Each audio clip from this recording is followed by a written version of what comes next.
December மாதத்தில் இன்னும் ஒரு நாளில் உங்களை சந்திக்கிறோம். டிசம்பர் மாதம் என்று சொல்லும் பொழுது எங்களுக்கு உள்ளத்திலே நினைவு வருகிறது, அதாவது இயேசுவின் பிறப்பை குறித்து.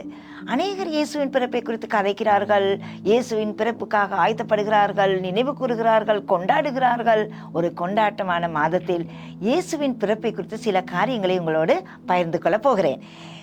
ஏசாயா 11ஆம் அதிகாரம் 1ஆம் வசனம் இப்படி சொல்லுகிறது: ஈசா என்னும் அடிமரத்திலிருந்து ஒரு துளிர் தோண்டி அவன் வேர்களிலிருந்து ஒரு கிளை எழும்பி செழிக்கும். அதாவது ஈசா என்னும் அடிமரத்திலிருந்து ஒரு கிளை தோண்டி.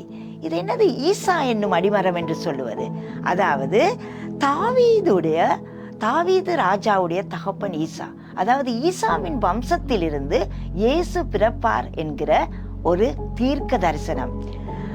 ஒரு இரட்சகர் பிறப்பார். அதாவது அந்த காலத்திலே இஸ்ரவேல் ஜனங்கள் ஒரு இரட்சகர் பிறப்பார், ஒரு மேசியா வருவார் என்று காத்து கொண்டிருக்கும் காலத்திலே வந்த ஒரு தீர்க்க தரிசனம்.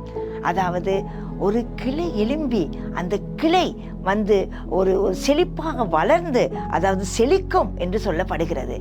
அதாவது இயேசுவின் பிறப்பு எங்களுடைய வாழ்க்கைக்கு ஒரு செழிப்பை கொண்டு வருகிறது. அந்த தீர்க்க தரிசனம் நிறைவேறியது.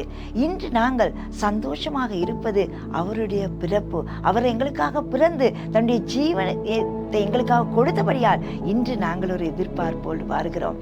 அதாவது நீங்கள் எதிர்பார்ப்பில்லாத ஒரு ஜனங்களாக இருக்கிறீர்களா?